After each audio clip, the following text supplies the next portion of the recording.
ఉండవల్లి అంటే తెలుగు వారందరికీ వెంటనే గుర్తొచ్చేవి అక్కడున్న గుహాలయాలు. ఒక పర్వత సముదాయాన్ని ముందు భాగం నుండి లోపలికి తొలుచుకుంటూ వెళ్లి 4 అంతస్తులుగా అద్భుత సౌందర్యాలను సృష్టించారు. ఉండవల్లి అంటే తెలుగు వారందరికీ వెంటనే గుర్తొచ్చేవి అక్కడున్న గుహాలయాలు. ఒక పర్వత సముదాయాన్ని ముందు భాగం నుండి లోపలికి తొలుచుకుంటూ వెళ్లి 4 అంతస్తులుగా అద్భుత సౌందర్యాలను సృష్టించారు. ఇక్కడ 4 అంతస్తులలో ఆలయాలు నిర్మించారు. అందులో ఒక పెద్ద గ్రానైట్ రాతితో చెక్కిన 20 అడుగుల ఏకశిల అనంత పద్మనాభ స్వామి విగ్రహం చూపురులను ఆకట్టుకుంటుంది. దేవతామూర్తులైన బ్రహ్మ, విష్ణు, మహేశ్వరులకు సంబంధించిన ఆలయాలు కూడా ఉన్నాయి. ఇక్కడి శిల్పకళా నైపుణ్యం అంతా అజంతా, ఎల్లోరాలోని శిల్పాలకు ఏమాత్రం తీసిపోవు.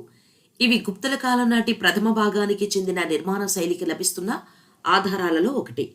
ఈ గుహాలయాలు క్రీస్తు శక 420 నుండి 620 వరకు సాగిన విష్ణు కుండనుల కాలానికి చెందినవి. ఈ గుహలు మొదట బౌద్ధ మతానికి సంబంధించినవి, తర్వాత క్రమంగా గుహాలయాలుగా ప్రసిద్ధి చెందాయి. ఈ గుహలు బౌద్ధ, హైందవ శిల్ప కళారీతుల సమ్మేళనం. ఈ 4 అంతస్తుల గుహల సముదాయాన్ని మొదట బౌద్ధ భిక్షువుల నివాసం కోసం ఏర్పాటు చేసినట్టు చారిత్రక ఆధారాల ద్వారా తెలుస్తుంది. ఈ 4 అంతస్తుల గుహల్లో మొదటి అంతస్తులో ఋషులు, సింహాలు వగేరా విగ్రహాలు ఉన్నాయి. నరసింహస్వామి, విఘ్నేశ్వరుడు, దత్తాత్రేయుడు, ఇంకా కొన్ని విగ్రహాలు గోడలకు చెక్కి ఉన్నాయి. స్తంభాల మీద కూడా కొన్ని శిల్పాలు ఉన్నాయి. 2వ అంతస్తులో శయనించి ఉన్న అనంత పద్మనాభ స్వామి విగ్రహం ఉంది. గర్భాలయ ద్వారానికి జయ విజయుల విగ్రహాలు ఉంటాయి. ఇక 3వ అంతస్తులో పూర్తిగా నిర్మింపబడని త్రికుటాలయం ఉంది. ఇందులో ఎలాంటి విగ్రహాలు లేవు. గుహల నుంచి రహస్య మార్గాలు.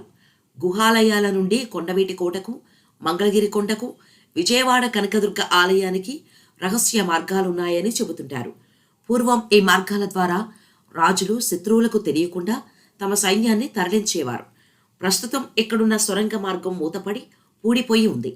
ఉండవల్లి గుహాలయాలకు గుంటూరు, విజయవాడ నగరాల నుంచి రోడ్డు మార్గంలో చేరుకోవచ్చు. గుంటూరుకు 30 కిలోమీటర్లు, విజయవాడకు 6 కిలోమీటర్ల దూరంలో ఉన్నాయి.